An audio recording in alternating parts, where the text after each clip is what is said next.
Pictured is 17-year-old Carrie Minor Johnson, a 17-year-old who in 1919 during a DC race riot killed a police detective by the name of Harry Wilson after he entered her and her father's home.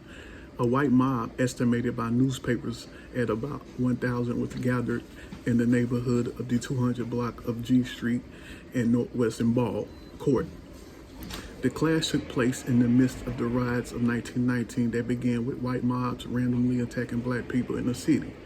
The tide turned after 2 days as black residents organized, armed themselves, repulsing the rioters. A heavy rainstorm, massive police and military presence, and black resistance ended the riots after 4 days. Carrie Johnson was hiding under her bed in the upstairs middle room when Detective Harry Wilson entered. He was immediately shot and killed. Another officer accompanying Wilson exchanged fire and hit both Carrie Johnson and her father Benjamin Thompson. The Washington Star offered this account. One of several shots fired in the room took effect in her hip.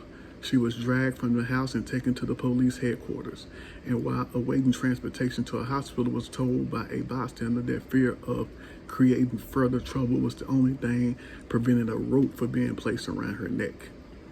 During the exchange of fire, some shots were fired from a ball court home and struck police officer Albert Thompson, who was outside, wounded him gravely.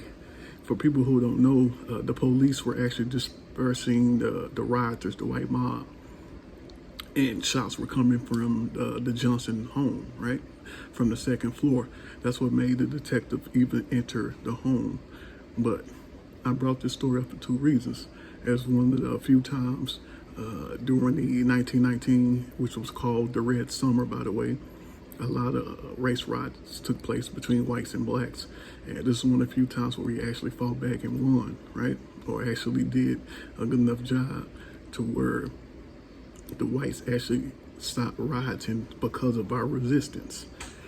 So just to summarize the story, what happened is she actually went to court and got the charges thrown out. I think she sat in jail for like 2 years. You can look up the story.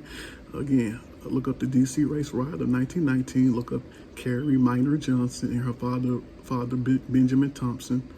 And you can read the story online doing a Google search and other places. Thank you. That's a piece of history, of black history for today.